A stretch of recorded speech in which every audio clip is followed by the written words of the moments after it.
Bom dia, eu me chamo Herbert de Andrade Oliveira, sou professor de História da Rede Estadual de Ensino, da Rede Pública de Ensino da Paraíba, e terminei ano passado o meu mestrado pela UFCG, pelo Programa de Pós-Graduação em História da UFCG, e nesse breve vídeo eu venho apresentar um pouco da minha dissertação, que foi sobre a história justamente de Campina Grande e da zona oeste da cidade. O título é Bodocongó, Ribeira do Bodocongó, 1749 a 1933, relicário urbano ambiental da cidade de Campina Grande.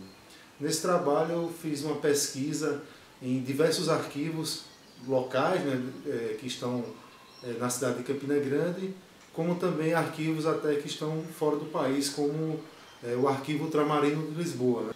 E algumas questões que eu descobri, que eu considero até inovadoras do ponto de vista da historiografia, é justamente a importância desse rio, dessa ribeira, para a história de Campina Grande. Possivelmente, o caminho que foi utilizado para o descobrimento, entre aspas, descobrimento da cidade, foi justamente a ribeira do Bodocongó, a partir do seu encontro com o rio Paraíba.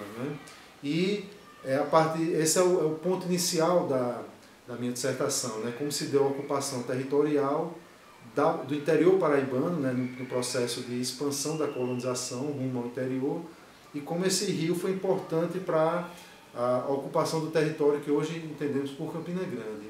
E a partir daí eu venho traçando a história da cidade em paralelo com a história do rio Bodocongó, passando pelo período em que a cidade foi vila, pelo período em que começou a expansão da produção algodoeira e do comércio algodoeiro na cidade, até o início da urbanização da região. Em 1915, focando mais sobre a questão da urbanidade, sobre a questão da fundação especificamente do bairro, em 1915, em decorrência da seca de 15, ocorreu uma grande migração, uma grande fuga de pessoas da zona mais interiorana, e em paralelo a isso o governo federal decidiu investir na construção de açudes, e o primeiro açude construído pelo IFOX, Instituto Federal de Obras contra a Seca, foi justamente o açude Bodocongó.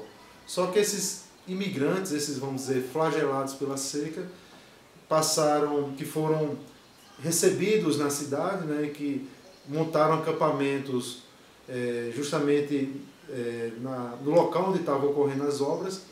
Essas pessoas, após o término das obras do açude, que foi inaugurado em 1917, elas não foram embora. Essa é uma das teses que eu defendo, e que a partir desse núcleo de acampamento, a partir desses arranchamentos, a partir desses acampamentos do IFOX, que foi surgindo aos poucos o bairro. Há uma versão mais tradicional sobre o surgimento do bairro Bodocongó que atribui a industrialização do bairro. Então, teria primeiro vindo a indústria para depois ir surgindo o bairro. Na minha tese, na minha dissertação, eu levanto essa tese e creio que eu tenha comprovado ela, de que o bairro vem antes da industrialização. Eu cito até na dissertação que essas pessoas que vieram em 15 e que passaram praticamente 2 anos arranchados ali, elas ficaram. E eu acho que a prova cabal, vamos dizer assim, é que anos antes da primeira indústria se instalar, o governo municipal de Campina Grande já votava em seu orçamento, já determinado em seu orçamento, um valor para uma professora em Bodocongó. Quer dizer, se havia uma professora em Bodocongó, é porque já havia uma população que necessitava desse serviço.